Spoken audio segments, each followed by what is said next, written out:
Good morning and welcome back to the shared space on YouTube called Natural Connection with a Shaman. I'm your host, Shaman Odin Greywolf, and I'm glad to bring you today's messages. So, we're going to talk about some things that can be challenging to most people. Um, Basically, since new moon, since new moon, since I got back from Sedona, I've been very feeling different energies, like feeling tired, feeling mm, like things just don't resonate no more. Like your natural habits and routines are just a little harder to get into, right? And all things are collective. So I'm noticing it everywhere. And today's energies at 8 o'clock kind of address why this is all happening. So before we get into today's seventh house energy, I want to open with the good news. So today is Tunras Day, the day of Jupiter. This means it's a very good time to expand your horizons. Jupiter is expansive, it's gift bearing, it's Santa Claus, it's your most positive planet in your chart. Today is 9/25/2025. If you add that up, that's 25. So in our date, we've got 25, 25, an equation of 25. 25, 25, 25 stands for positive change and new beginning with hope and courage. So it's going to take some courage. Now, 2 plus 5 equals 7. So 25, 25, 25 is 777. This is a miraculous outcome, is just on the horizon. The seventh major arcana today is the Chariot, victory and forward movement, overcoming inner shadows. And that's where we get to the seventh house. So, masking. Let's just start there. Masking is when you pretend that everything is all right just to keep the peace. People mask in friends, partners, relationships, marriages because they don't feel their individuality is seen or heard. Okay? So, what are some scenarios like this? Like, how this is a time, today's energy is a time to look at how you feel silenced. Um, you could be in a, you could be a mother in a marriage, right? And you're doing all this effort. You've got the cooking, the cleaning, the children, the husband, the life, all of those secret things that a mother has to do that people just overlook regularly, right? Well, a mother is overseen and overheard, not heard. She's not seen and not heard for all of her value. A father, a father is healthy father, works, is reliable, is sturdy, keeps his emotions stable, tries to be the rock, the foundation for his home, the father for their children, the strong supporter for his wife. Still, these are things people feel overlooked and silenced about. Friendships. How many fucking friendships do you have that are masked? And basically, most of the time, if you're in a friendship situation that's masked, it's probably more having to do with there are your friends, people you truly connect with, and then there are some you don't, and you mask yourself to those you don't because you still enjoy the company with those you do, right? Or maybe you're just starting to realize that you're masking in more situations than you would like to. For me, it's always easiest to just state, you know what, I feel profoundly better when I hang out in this group, and this feels better to me. Being silenced and unheard is when that's not listened to, right? Everyone has something that is silenced about them. So today's seventh house is about relationships, friends. Well, this is what seventh house is: relationships, friends, partners, and marriage, but more about your individuality. Today at 8:55 a.m., our seventh house is Aries with Chiron retrograde in Ashwini Nakshatra. This represents it's time for a deep karmic healing journey today, focused on your identity, how you view yourself. Focused on your identity, your relationships, and your partnerships. This could be like work or friends or whatever. Here's the message: our deepest wounds and potential for healing are weaved with how we relate to people. Authentic, committed partnerships will not form until you've done your internal work for addressing where you feel silenced and unseen. As you heal your own wounds, you become a potent healer for others because your struggles give insight to those around you, which inspires them to find their own ways of healing. This journey demands you claim your space and true self while letting go of anything that is people-pleasing still within, and turn your pain into wisdom. So the gist of this is to take some time today, look at what interactions you mask yourself with. See how that makes you truly feel. How does that really make you feel when you mask yourself to the person that's always uh, accusing you of things, or is always uh, over talking you, or you know what really bothers me is when I can't finish a sentence and without being interrupted. That makes me feel unseen and unheard, because I'll sit and I'll listen to people blab on for hours, and then when I go to speak, if I'm interrupted, that's where I pull my energy away from situations like that. I don't want to be spoke at or over. So why would I engage in interactions like that anymore? Are you, and these are some good qualities to understand too, are you open and receptive to listening and seeing others? These are some serious questions, because I have challenged myself many times. Well, am I giving people enough room to speak? Am I showing them that they are seen, heard, and felt and understood when I listen and observe? And if it still continues, that's where I pull my energy.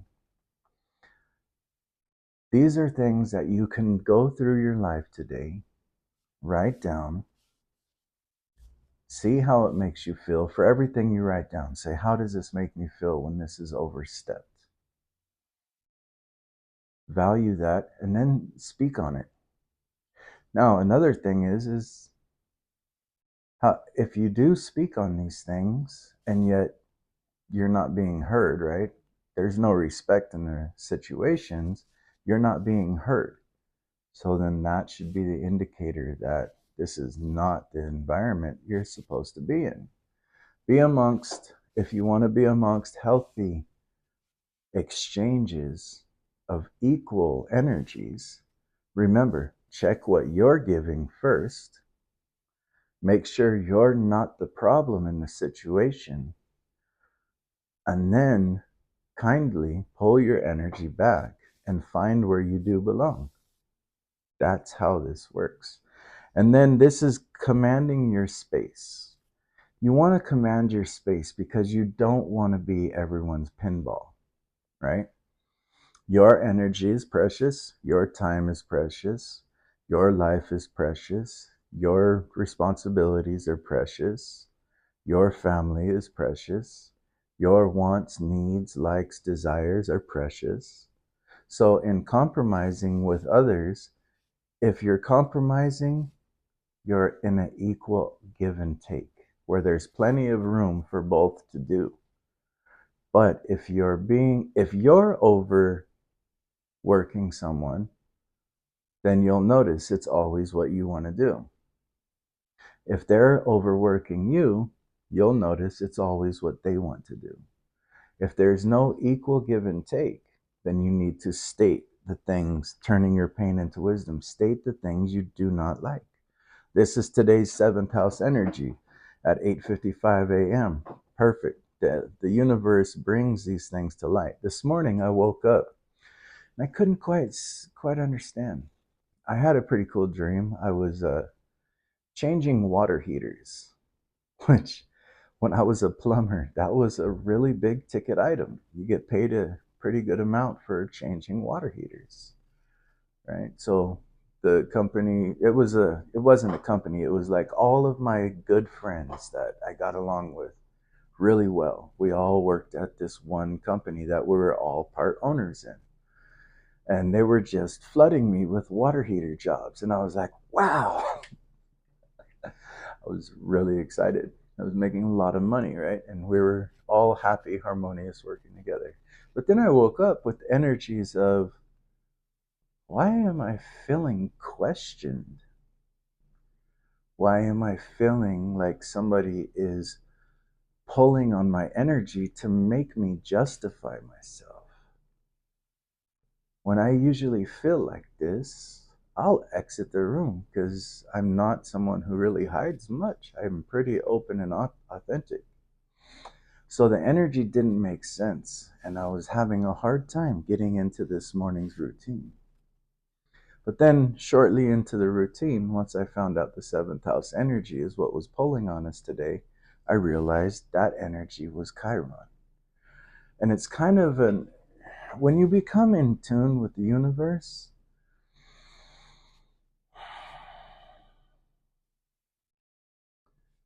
you're in tune with the universe. When there's energy that's going on, you can't help but feel it. If you go about your day unaware of it, like you have no idea how to find out what's going on, right? Well, I could have taken that uneasy energy and I could have took it out on somebody else in a negative way. I could have went about my day barking and sniping and griping and groaning at everyone I see today because I didn't go through and evaluate what was really going on internally. So these are things that, like, normal people, everyone is in tune with this energy, but not everyone knows how to find the solutions. This is one of the reasons I put these things up here for my close people and all who have subscribed and followed. By the way, thank you for everybody for subscribing and following. It makes me feel good about what I do to share with others. Because for a long time, this was just my life, just to myself. I Every year or so, I had to burn stacks and stacks of journals because I didn't have room for them, right? But it's just something that I do. I stay in tune with the universe. I have for years. It's what brought me back from mental breakdowns, from tragedies, from traumas, from addiction, from broken heart, from many things, mental breakdown. It brought me back. So by your subscribing, you're really helping me feel like this wasn't just something, another crazy thing of mine that I do. It helps and it helps others. Sorry, I'm getting so many text messages. Even though I put do not disturb, they're still coming through. Okay, so that was distracting me as I was going. There's another thing that you know, how many of you do not like distractions? And it's not like we live our lives where don't distract me at all. I'm not. But when you're doing something distractions. I remember this started back when it's been most of my life. People love to distract me when I'm focused on something. Sometimes, as I was young, I knew they were doing it just to pester the shit out of me because I was either drawing or at work. I was really into my job or whatever the situation. I actually enjoy what I do, so I get into it. And then how many times in your life do you find people that love to disturb that energy? Well, what happens with someone like in my case? Kind of neurodivergent. I'm going to therapy to see if it's more on the I feel it's more on the autistic spectrum. I like to have momentum into things I do, like writing a book, right? I don't just write a book. I lock in the right time of the moon, right? 3 days before a new moon. I set my intention. Every 2 days, I follow that energy so that I can stay in this momentum. I feel it work up and I feel confident about what I'm doing. And I'm moving through the pages gracefully with harmony because I'm in a lunar alignment that is one with my mind. And when that gets derailed, I just wasted all that energy. It was all gone with the wind, because once you're derailed from a momentum of a creation, the vision is gone. It's like meditating. When you focus your intention on something and then people come to bother you while you're meditating just because they think it's funny, they've ruined the momentum you're putting into your energy.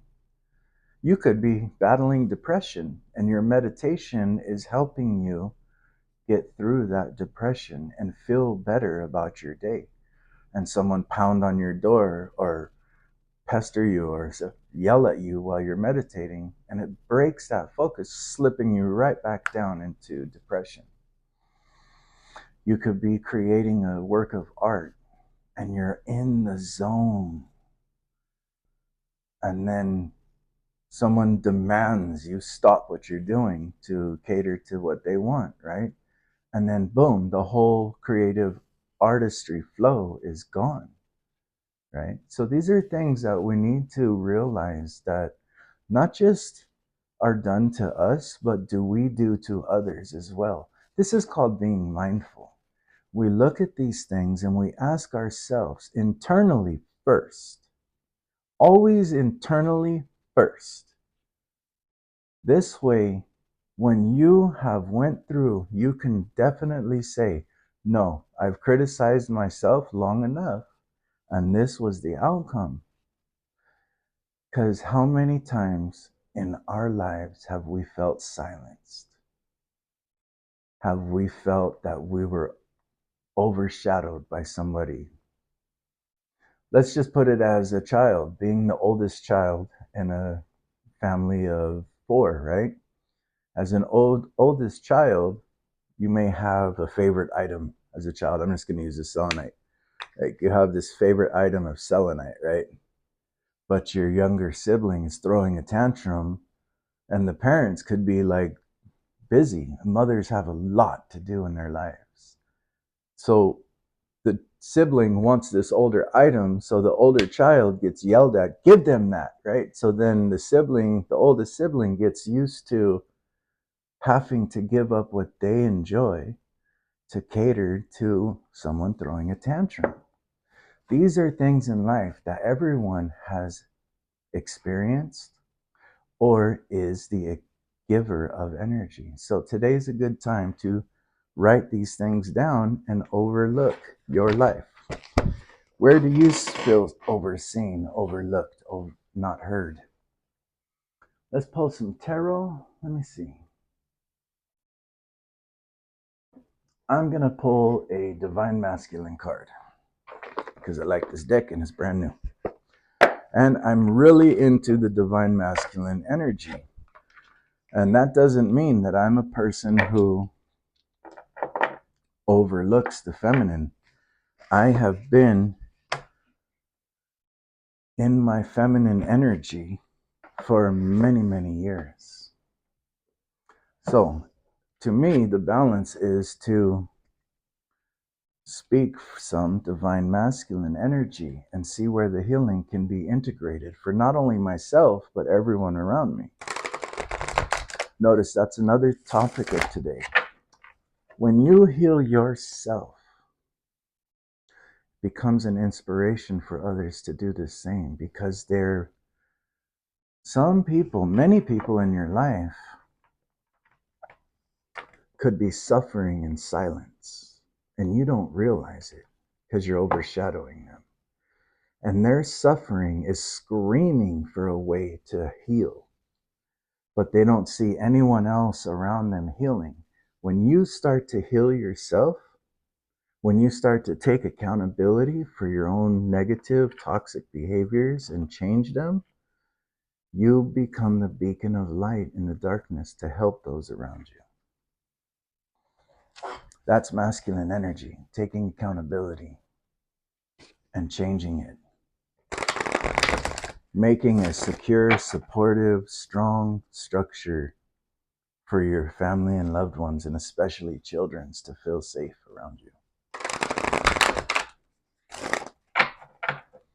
Okay, let's see, what do we got? Divine Masculine, what is your message today?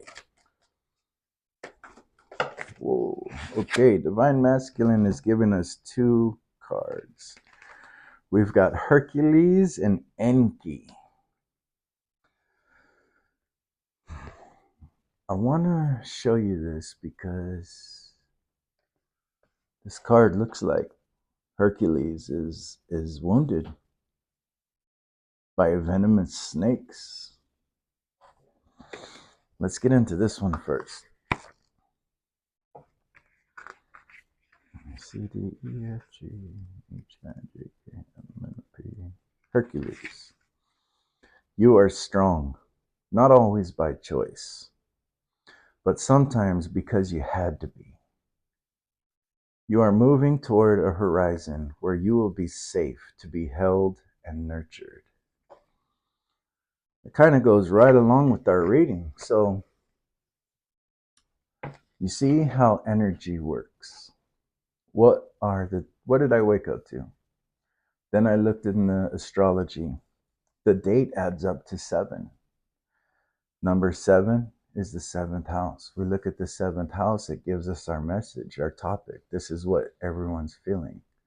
As I flip through cards, you see I didn't choose this card, it jumped out.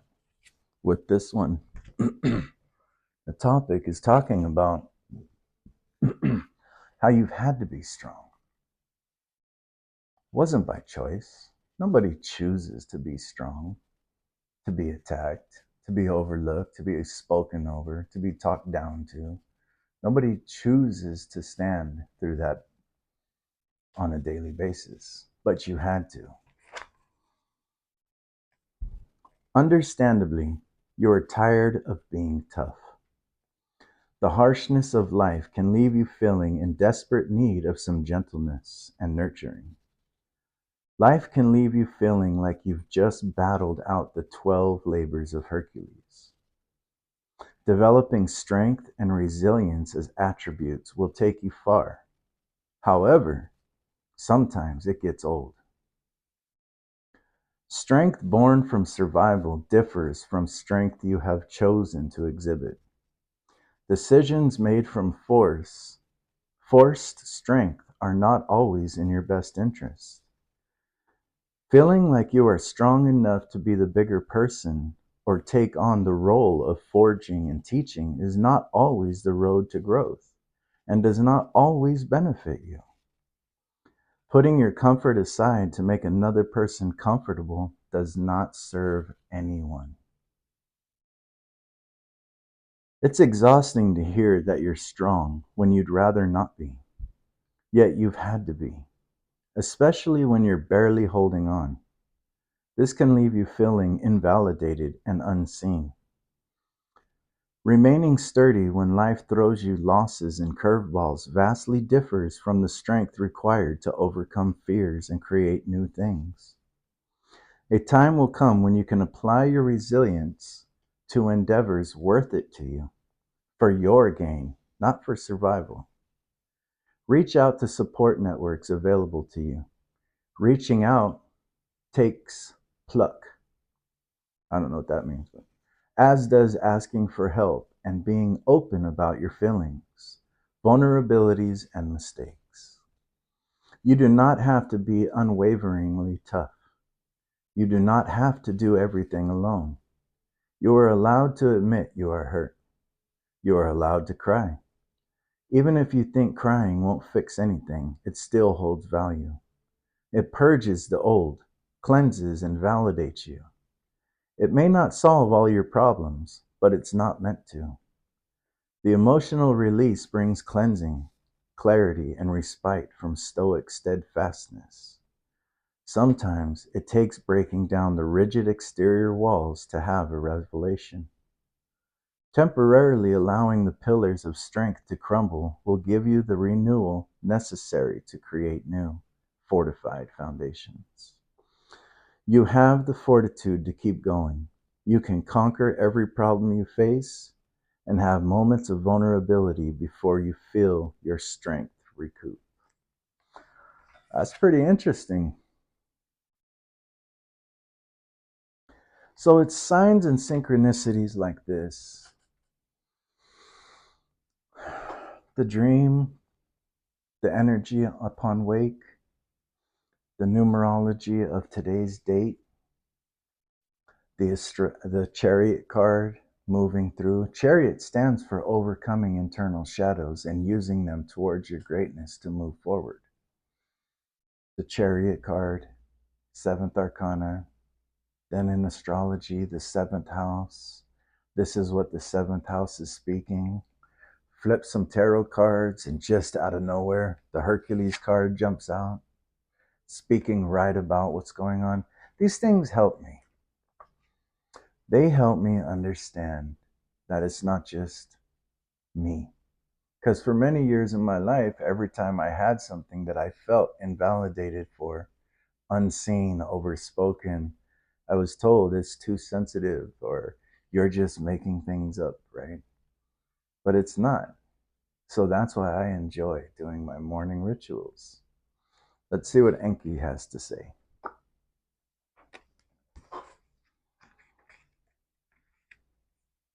A, B, C, D, E, F, G, D. Enki's message. Your ego is not the enemy. However, left unchecked and unseen, it can infiltrate your mind's reasoning and decision-making parts. Face your ego with love to gain insight and understanding about yourself. You see how we're facing the ego today? We're facing our shadows, and in shadows, we're facing our ego. Ego is the identity. Remember, seventh house is about our individuality as well. That's ego. But it's not unhealthy to have an ego if you're properly doing the internal work. Your ego is what identifies you, what helps you identify other things. It's what helps you identify what's right and wrong in your life and helps you find the remedy. Enki's message.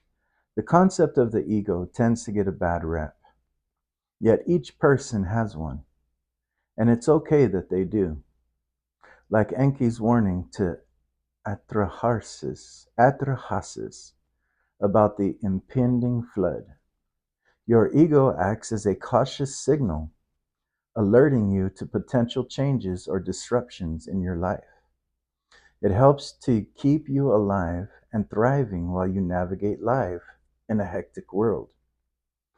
Denying the ego plunges your most human aspect into the hidden, murky depths of your psyche. The neglected elements transform into tendrils of darkness, coiling around your ankles, attempting to capsize you and pull you beneath the surface. As I'm reading this, you know what I'm getting? very heavy in the spiritual community. When somebody does not like another person, they start saying things like ego, and they start tearing people down with spiritual narcissism. I've seen that, and it's not so bad anymore. I think people have evolved a lot, but reading this brings me back to, yes, having a healthy ego is your way to navigate life. Seek integration and awareness rather than denial and repression. Pretending something does not exist does not make it so. The ego is a tool for self-preservation, yet amplified, it becomes selfish, choosing self over connection, community, and intimacy. It can go from the thing that's wait. It can go from the thing there to protect you to the very thing that brings you pain. A level of self-preservation is great to ensure your needs are met and you're not walked all over. Yet too much of a good thing begets problems. An unchecked ego says, leave before you are left. Hurt before you are hurt. I am right, they are wrong. Remember how I was talking about check yourself first, because you want to make sure you're not projecting ego. You must always check yourself. Where were we? The overinflated ego is represented by Enlil, wanting to demolish the other to serve the self.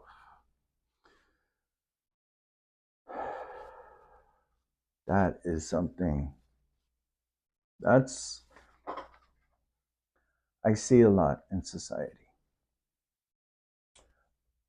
And through my spiritual awakening, actually through the maturation of my adult self, I've learned to let go of competitive things, because that's what I see in competitive things. I see the need to demolish another simply to do what one loves. I see. Let's just say, I watch a lot of street food YouTube reels. Right. I really love the food. I like to cook myself, and I'll notice it in like a great chef, and they're like, "Yeah, many out there, blah blah blah," and they're just trashing people because they just want to be seen for what they do and they love. And to me, I see that in everything. I see that in politics. I see that in religions. I see that in people. Well, I'm from this state, and this state is all about blah blah blah, and they're trashing down, and it hurts. It hurts me when I see that about others. Um, you should never want to demolish somebody just to feel validated. You can remedy this by spending a lot of time doing things that will not recognize. Actually, I noticed a psychological study that's going on right now, and it's talking about how many of the things do you do because you're copying somebody that you saw on social media? How many clothes do you wear because you're copying something that you saw on a celebrity? How many speech ways of speech do you communicate because you saw it in a movie, or because your parents spoke like this, or because that cool uncle or aunt always said this?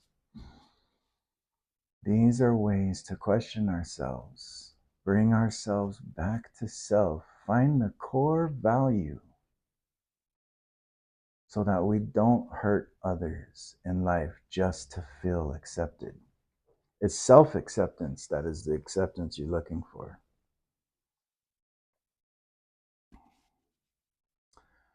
It is capricious, devoid of kindness, understanding, and co-creation. A healthy ego matched with consciousness and awareness allows for a beautiful meshing of self and others. When awareness floods in, the ego pushed deep within can experience an ego death. The ego repressed does not die. It festers and flourishes. That is what happens when we hold things in. I know from personal experience. Every time I have to hold my breath because I know what just happened, and I know that reacting is what the person was seeking for, but that is a repressed hurt, and it boils and festers. And those take the longest to heal. But I rationalize it, which is still not healthy, because I know most people in my life who do that are looking for me to react. And then I know where that song and dance goes to, because I've been there many times before.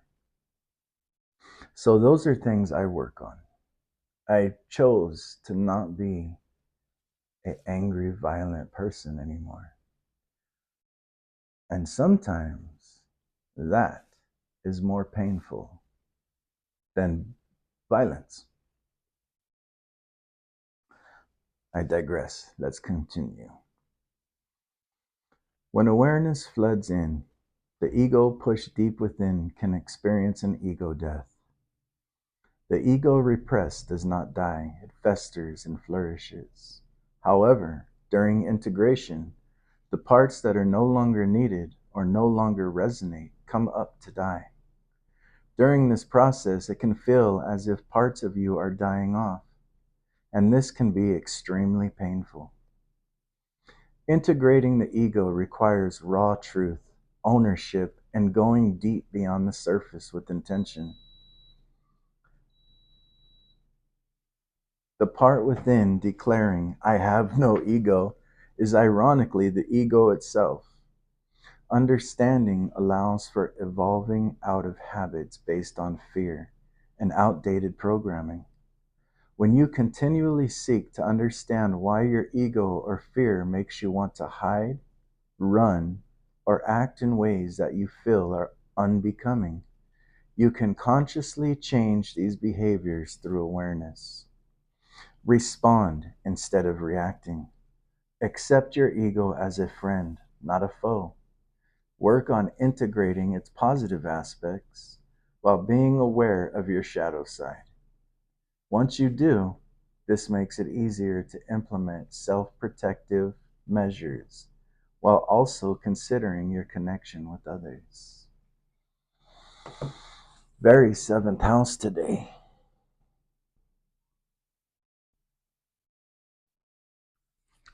Hercules and Enki.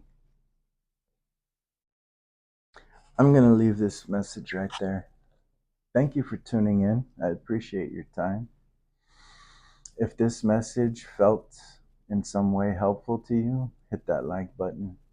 If you're a new viewer, go ahead and subscribe. Turn on the notification bell so that when I upload, you get notified right away that my videos are posted. Share this video with somebody that you might think it can help. And stay tuned for future videos to come. This moon cycle, I'll start doing zodiac readings here and there. But I'm going to have to start over again at the beginning. I'm just going to do them in the order I do them in, and as they come. So thank you for your time. I appreciate you. Thank you for all of you long-term subscribers and new subscribers. And thank you for your time here. It's very appreciated. And I'll see you again soon.